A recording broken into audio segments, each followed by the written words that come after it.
It's become clear in the lead up to the election that immigration is a top issue for many voters. Recent data from the Pew Research Center actually shows 61% of voters say that immigration is very important to their vote. But outside of the politics of it all, there are migrant communities across the country that continue to grow. So Ken Molestina takes us beyond the border and gives us a look at the kind of impact that migrant communities are having on the economy, especially right here in North Texas.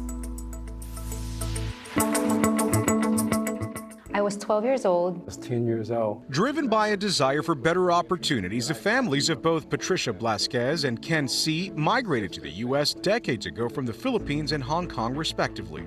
My parents fled China, communist China. He just wanted a better economic opportunity, better opportunity for me and my siblings. Today, Blasquez works at Housing Forward. She's advocating for homeless people in our area. And as for C, he founded his own architecture firm in DFW, where he's helped design many of the buildings that are standing tall. They're just two of the 300,000 new Americans living in Dallas and contributing to the city they call home.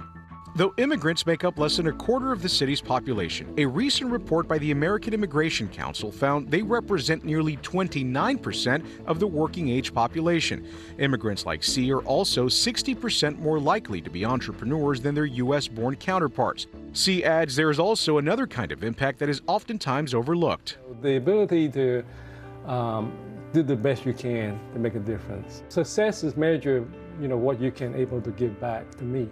So my success, I don't have to have a fancy house, a fancy car, but if I can make a difference, that's a measure of success. Giving hope, transforming life, reaching the unreached. He takes pride in New Hope Compassion, his nonprofit that delivers resources to children in war-torn countries. These are the care packages that your nonprofit sends. Yeah, we actually hand deliver those. C credits his success to the values his parents passed down to him. So they have sacrificed their entire life so we can have an opportunity. Meanwhile, Blasquez says her father's professional credentials in the Philippines didn't transfer to the United States when they moved here.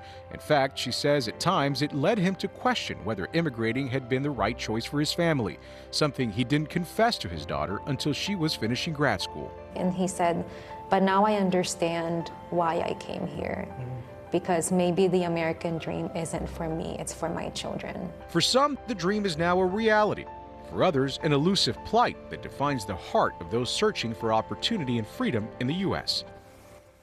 Now, we're joined this morning by Ken Molestina and producer Lexi Salazar. I mean, guys, this is a powerful piece because I think so many times you can kind of not even think about the economic impact that immigrants have on our country and specifically on our community. So, Ken, let's start with you. This economic impacts survey, what were they specifically looking at and what does the data say? Well, the data is expansive. Obviously, we hit on the main points here. This was released by a nonprofit advocacy group. It's called the American Immigration Council, the AIC as we refer to it throughout the piece. The particular report, it focuses on the Dallas metro area, and that's important because the group uses census data to do similar type of reports for communities across the country. So Dallas has become something of a model, right, when you talk about this and you talk about how the city has embraced these immigrant communities, and they really look at the economic impact of immigrants.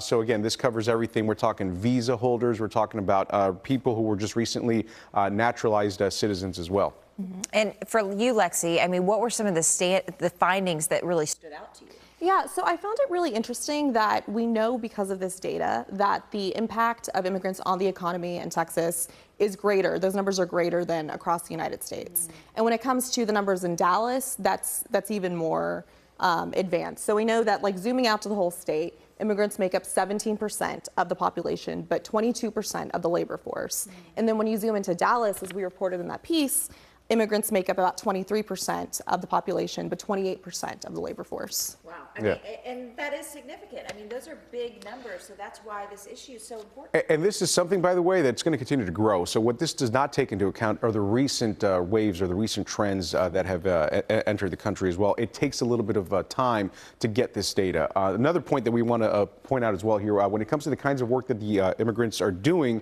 we're talking about the highest rates are in industries that range things like construction, manufacturing, education, healthcare. So it's really really it runs the spectrum of the different types of jobs and careers. And we talked about it in this story, but this topic of immigration is so important right now, especially with it being highlighted so much in the lead up to the election in November. Sure.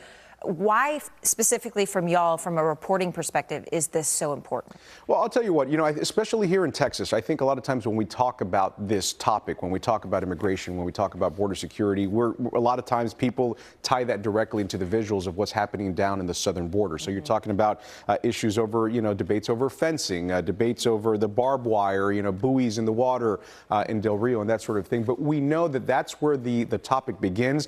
It ends in our communities throughout the country, and specifically here in Dallas. We wanted to show what the other side of that looks like once that part of the conversation is out of the equation, right? So once folks are across the border and they're in country, in our communities, what does that look like? What are those kinds of impacts that we're having? And that's the reason why we coined this, beyond the border, basically to talk about some of these issues that happen north of the border. Yeah.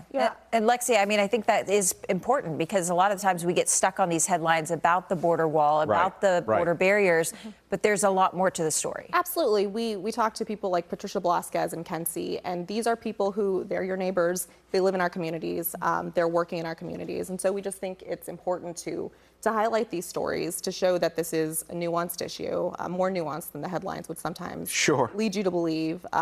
So that's why we're passionate about telling these stories, and we're going to continue to do that. Yeah. It's very layered, so we're going to have a lot more stories coming up in the future. And the data part is so important, too, because the numbers tell a whole nother story that even the characters can't necessarily tell. Absolutely. All right, Ken and Lexi, thanks for joining us this morning. Us. We're going to have much more on their Beyond the Border reporting coming up throughout this month. But Ken and Lexi, they worked very hard on this piece, so you can find more information on it on our website, cbsnewstexas.com. Just look for Beyond the Border on the homepage.